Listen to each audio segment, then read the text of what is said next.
테마를 몇 개 잡아가지고 4개를 잡아가지고 보시는데, 다른 건 여러분들이 잘 하시는데 종합적인 관리라는 표현을 잘 못하시는 경우가 있어요. 그래서 종합적인 관리 설명해 드립니다.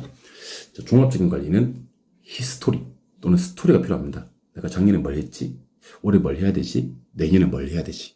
한 사람이 부동산을 쭉 관리해 주셔야지 이런 종합적인 유기적 연결에 따른 관리가 가능한 거예요. 근데 중간에 관리업체가 바뀌었다, 이놈이 관리해 줬다가 또 저놈이 관리해 줬다, 인수인계가 제대로 되지 못했다, 그럴 때는 종합적 관리가 안 되는 거예요. 그러니까 종합적 관리는 무슨 관리의 장점이냐면 자가관리의 장점입니다. 자가관리. 위탁관리의 장점이 아니라는 겁니다. 그래서 전문적 관리 할 때 위탁관리, 종합적 관리는 자가관리. 오케이? 예, 그렇게 해서 자, 자가관리 장점 갑니다. 지금부터 긴밀 유지 잘 됩니다. 아무래도 서비스 정신도 없습니다. 종합적 관리 되고요. 신속하고 신뢰도 높아요. 근데 본업의 전념이 잘 안 되고요. 타성에 빠지고요. 전문성이 아무래도 떨어집니다. 반대로 본업의 전념이 되고요. 타성을 방지할 수 있고요. 전문성이 높으면 위탁이고요. 근데 위탁의 치명적인 단점은 기밀 유지 잘 안 되고요. 서비스 정신 낮고요. 종합적 관리 안 되고 신뢰도 문제 생기고 신속하지 못하다라는 특징이 있습니다. 그래서 물론 뭐 조금만 더 생각하시면 자가관리, 위탁관리 장단점 정도로 누구나 쉽게 알 수가 있습니다만은 그 테마를 4개 잡고 공부하시면 문제를 좀 빨리 풀 수 있다는 거 기억하시면 좋겠습니다. 이번에는 임대차 유형입니다. 자, 임대차 유형은 주거용 부동산이냐, 매장용 부동산이냐, 공업용 부동산이냐에 따라서 임차자 선정 기준이 달라지는데, 주거용은 유대성 봅니다. 매장용은 가능 매상고 또는 뭐 수익성이라고 하기도 해요. 수익성. 공업용은 적합성 봅니다.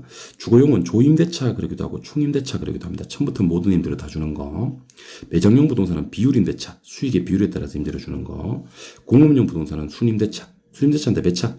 3차 순임대차가 일반적입니다. 이거는 협상을 통한 임대료인데 거의 대부분 시험에서는요, 매장용 부동산이 나오는 경우가 일반적이에요. 그래서 주거용은 그냥 지금은 이렇게 외워버리십니다. 주유총. 주거용은 유대성 총임대차 쓴다. 그래서 제가 주유총을 들고, 우리 저기 어디야, 셀프 세차장 가면 주유총 들고 기름 쏘지 않습니까? 그죠? 주유총 요거 기억하시면 돼요. 매장용은 이게 제일 많이 나옵니다. 수익 비율, 총 매출 비율이나 매출 비율, 경비 안 텁니다. 매출 비율인데 비율임대차를 쓰는데, 비율임대차는 시험에 나올 때 이렇게 하시면 돼요. 자, 박스 안에다가 전체 번돈을 써요. 전체 번돈을 쓰고 여기다가 기본, 여기다가 추가, 그다음에 가운데다 플러스 표시. 예를 들면 전체 번돈이 1억이다. 근데 손익분기점이 5천만 원이다 이렇게 나오거든요. 손익분기점까지는 3천만 원을 지급한다 이렇게 나와요. 그럼 3천만 원 내고 일단, 그러면 추가적으로 더 번 돈이 1억이니까 5천만 원이 되겠죠. 여기다 10% 적용한다. 그럼 어떻게 됩니까? 500이 되겠죠. 그래서 이 사람 임대료 내야 될 돈은 얼마입니까? 3,500입니다. 이렇게 기억하시는 거거든요. 그래서 우리 항상 네모박스 하나 그리고 총 번 돈 넣고 밑에 기본, 손익분기점까지는 기본을 내고 추가로 더 번 돈을 이렇게 해서 임대료 결정하신 다음에 임대료 적용하시면 됩니다. 알겠죠? 참고로 순임대차는 세금까지 내주는 순임대차는 1차 순임대차고요. 보험료까지 주면 2차, 유지수선비까지 주면 3차 순임대차가 되는데, 대부분의 순임대차는 유지수선비까지 협상을 해서 받아내는 3차 순임대차가 일반적이다. 이렇게만 기억하시면 됩니다. 오케이? 좋아요. 이번에는 건물의 생애 주기로 가도록 하겠습니다. 건물의 생애 주기는 건물의 연수 사이클인데 전시 낭독표입니다. 전개발 단계, 신축 단계, 안정 단계, 노후 단계, 폐물 단계. 그 중에서 3단계, 신축 단계, 안정 단계, 노후 단계 정도만 공부를 하시면 돼요. 전개발 단계는 뭐 용지에 있는 상태니까 공부할 게 없고요.